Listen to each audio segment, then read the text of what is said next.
Já quero falar algo aqui muito importante. No vídeo anterior falamos sobre a preparação do Vasco e a sequência, a maratona de jogos para o retorno da temporada. E com isso, os treinamentos intensificados pelo técnico Fernando Diniz têm ajudado bastante. E quem revelou isso e abriu o jogo foi o atacante capitão da equipe, o camisa 99, Pablo Verratti. Em uma entrevista à patrocinadora Master do Vasco, o Verratti falou que a preparação tem sido algo muito bom nesses dias. Depois de um período de férias, retornamos com muita vontade de trabalhar para evoluir na retomada dos jogos. A intertemporada será fundamental para alinharmos as ideias com a comissão técnica. A cada dia que se passa, esse é o ponto mais importante dessa revelação do Verratti. A cada dia que se passa, temos mais sintonia com o técnico Fernando Diniz. Verratti também fez uma projeção da sequência na temporada, tendo Brasileirão, Copa do Brasil, Copa Sul-Americana para disputar no segundo semestre. Ou seja, o Vasco, obviamente, tinha no início da temporada a prioridade da Copa Sul-Americana, estar nos playoffs, é um desafio contra o Independente Del Valle, porém, essa sintonia, aproximação, conexão, Fernando Diniz, jogadores, isso vai para a arquibancada, isso reverbera na arquibancada, faz toda a diferença junto ao torcedor.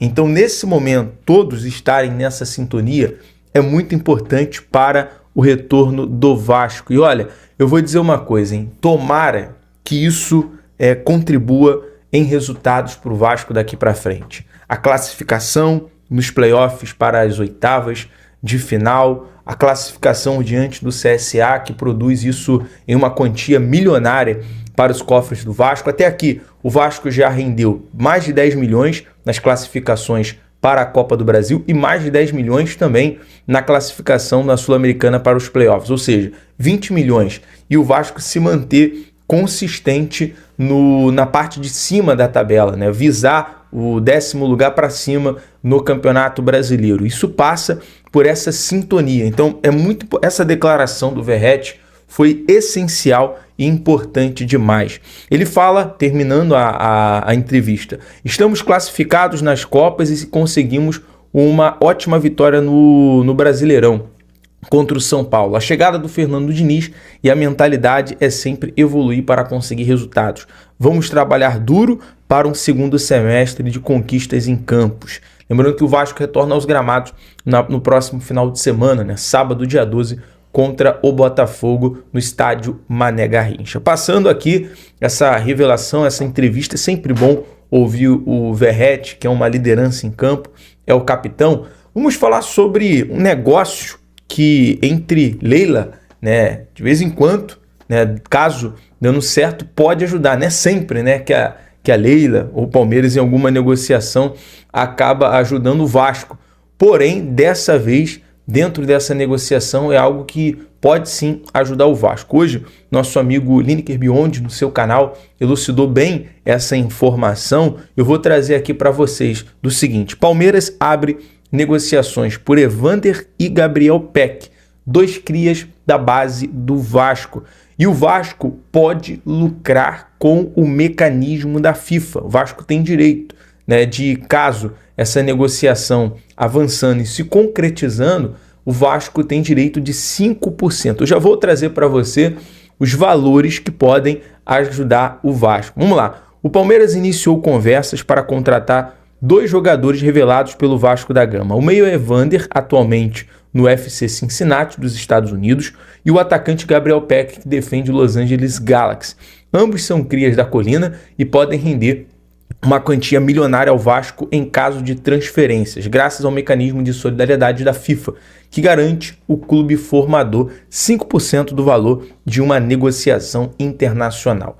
Avaliado em 14 milhões de euros, Evander pode render ao Vasco cerca de 700 mil euros, cerca de 4,2 milhões na cotação atual. Já Gabriel Peck, avaliado em 10 milhões de euros, daria ao clube carioca mais de 500 mil euros, aproximadamente 3 milhões.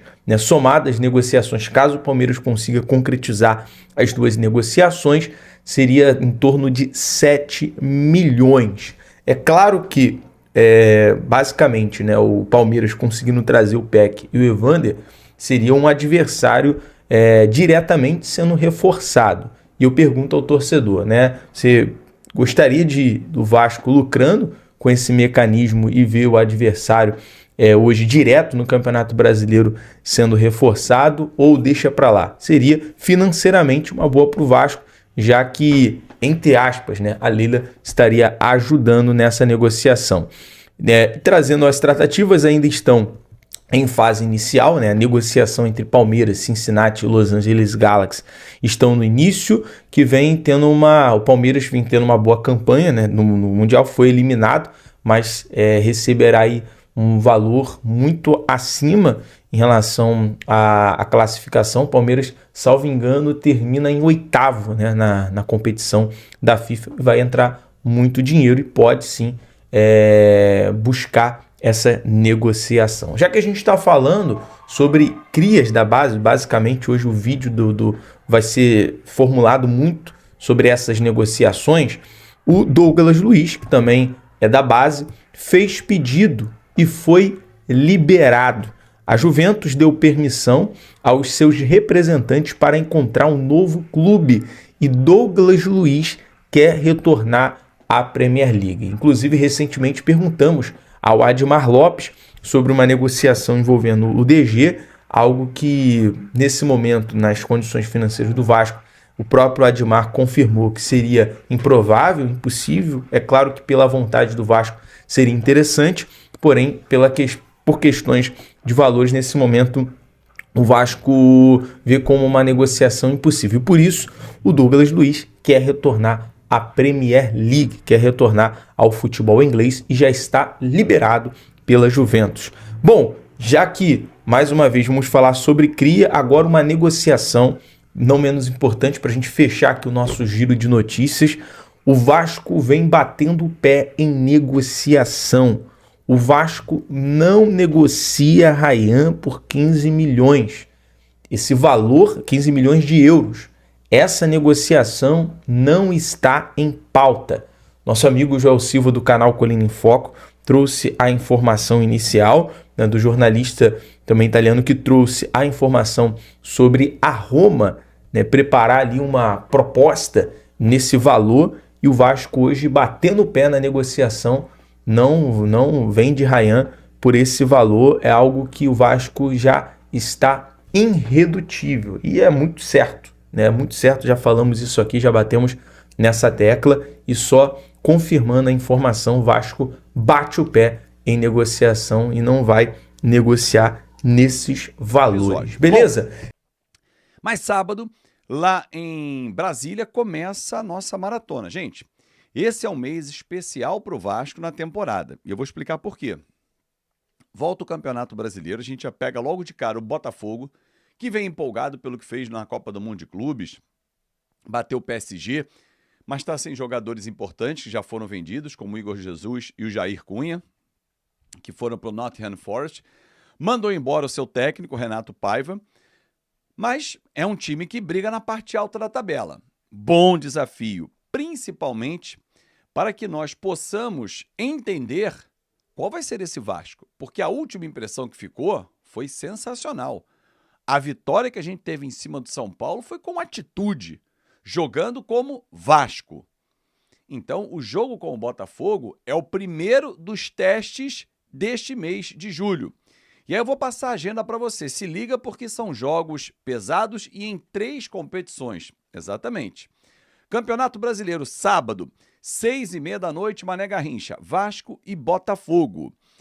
Depois desse jogo, o Vasco volta ao Rio de Janeiro, treina no domingo, aquele regenerativo. Segunda, algo muito leve, porque já segue para Quito. Se não seguir no próprio domingo, eu não tenho essa logística do Vasco não, mas provavelmente deve seguir no domingo à noite, ou no fim do dia, né, à tarde. Porque na terça-feira o time enfrenta o Independente Del Valle, 9h30 da noite, pelo horário de Brasília. É o início da repescagem. Lembra que o Vasco ficou em segundo no grupo? Como teve essa parada para a Copa do Mundo, às vezes a gente até se perde, né? O Vasco ficou em segundo no seu grupo, por isso vai jogar a repescagem, que é enfrentar quem veio da Libertadores. E aí, ganhando o confronto, ele passa para as oitavas de final, onde todos os primeiros colocados da fase de grupos já estão por lá.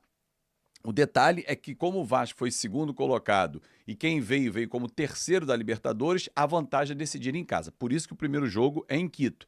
Tem altitude, 2.850 metros acima do nível do mar. Não é fácil, nós não estamos acostumados. Eu já estive em Quito, você sente realmente a bola, aí no caso o jogador, ela fica mais rápida, o ar é mais rarefeito, aí todos nós sentimos isso. Ao subir uma arquibancada, uma escada, você fica cansado, ofegante, algo que normalmente quem vive ao nível do mar não sente, mas são batalhas que teremos que vencer também. Aí o time volta ao Rio de Janeiro, porque já no outro sábado, dia 19, às 5h30 da tarde, recebe o Grêmio. Aí aquele confronto, aqui em casa é confronto direto mesmo, né? Porque minha esposa é gremista, ela é gaúcha, mas no caso do Campeonato Brasileiro também, porque o Grêmio está ali pertinho do Vasco, então os dois vão se enfrentar naquele famoso jogo de 6 pontos. Não vale 6 pontos, mas é aquela história, você soma 3 e impede o seu adversário, se ele vence, de somar os 3 pontos. Mas é importante ter essa sequência, porque na outra semana, no dia 22 de julho, ou seja, sábado, terça, sábado, na outra terça, dia 22 de julho, o Vasco recebe o Independente Del Valle pelo jogo da volta. Óbvio que dependendo do que aconteça na ida, você sabe o que precisa fazer na volta. Pô, trouxe um empate, legal. Qualquer resultado simples de vitória, o Vasco passa para as oitavas. Porra, sofreu um revés, perdeu lá de um gol. Tem que fazer um gol aqui de diferença para levar para os pênaltis. Pô, tomou 2, tem que fazer 2. Aí a conta você já sabe. E claro que o torcedor vai empurrar o time dentro de São Januário. Não parou não, torcedor. Estou só no dia 22 de julho. Tem o jogo dia 27 com o Internacional fora de casa. Aí o Vasco pega uma sequência fora, porque é o Inter lá no Beira-Rio, adversário que oscila dentro do Campeonato Brasileiro, mas é um adversário forte. E depois, dia 30, para fechar o mês de julho, aí começa a fase oitavas de final diante do CSA fora de casa também. Ou seja, o Vasco vai a Porto Alegre e depois viaja até Alagoas para pegar a equipe do CSA. Tem desgaste, tem 4 viagens nesses 6 jogos que eu passei. Brasília, Quito no Equador, volta para o Rio de Janeiro para jogar com o Grêmio, fica para jogar com o Independente Del Valle e sai para mais 2 viagens. Viagem, desgaste, menos tempo de treinamento e jogos decisivos. Assim será o mês de julho do Vasco da Gama. Mas é bom. Todos nós, torcedores, queremos exatamente isso. Uma semana de jogos importantes, jogos pesados, que valham para testar. Afinal de contas, o técnico Fernando Diniz está treinando o time, está ajustando a parte física, melhorando, ajustando a parte tática, o entendimento. O Verratti mesmo disse, em entrevista à Vasco TV, que a cada dia a sintonia aumenta. E é verdade, é com o tempo que os jogadores vão se ambientando ao estilo Fernando Diniz. Não tem jeito. Reforços vão chegar nessa semana. O Thiago Mendes deve desembarcar no Rio de Janeiro, e ser anunciado como o mais novo reforço do Vasco, que ainda busca um atacante lado de campo. Renovação do Felipe Coutinho foi um golaço semana passada, a do Léo Jardim vai ser anunciada nessa semana. E mais, hein? Nike deve ser anunciada também nos próximos dias. Já está tudo alinhado, faltam uns detalhezinhos, algumas minutas já foram trocadas. A fábrica, ou melhor, as fábricas que fabricam a Nike, e são fábricas mesmo, assim como a capa, não é a mesma que faz a camisa branca, se você não sabe, não é a mesma fábrica que faz a camisa preta, então a Off 1 é numa fábrica, a Off 2 é em outra fábrica, é normal. Essas fábricas já foram comunicadas com 6 meses de antecedência que elas terão que dar uma prioridade para o enxoval do Vasco. Uma das discussões, e eu já trouxe aqui, é que os lojistas foram informados no showroom apresentado pela Nike para alguns deles que a Off 1 seria entregue de imediato. E a Off 2? E a de treino? E a de aquecimento? Ok, você não entrega a Off 1 e a Off 2 junto porque você faz lançamentos, né? Assim como a Off 3. Mas goleiro, comissão técnica, aquecimento, treino, algumas peças tem que ter na loja, sem dúvida nenhuma. Pensando no torcedor e pensando nos lojistas. O Vasco vai ampliar as suas lojas, tendo a parceria com a Centauro, que é quem representa a Nike, vende em todo o Brasil, são mais de 230 lojas. Com as lojas do Vasco, vamos chegar a 300 pontos de Vasco da Gama. sendo praticamente 70 lojas do Vasco e 230 ou mais, né? Dá mais do que isso, da Centauro, com destaque, né? Com vitrine, enfim, um contrato de 7 anos, segundo consta um contrato muito bom, e o Vasco vai anunciar nos próximos dias também. O Vasco da Gama segue sofrendo no mercado da bola para encontrar um atacante de velocidade. A saber, segundo informações divulgadas pelo Lance, desde o início da era SAF, o Gigante da Colina já gastou 124,8 milhões de reais em jogadores para o setor ofensivo. Entre os reforços do CRVG neste período, Nuno Moreira, contratado por 21 milhões de reais, é o único que vem se destacando em campo. Em contrapartida, Adson e David, que começaram bem, enfrentaram lesões e problemas físicos, ficando fora de boa parte dos jogos.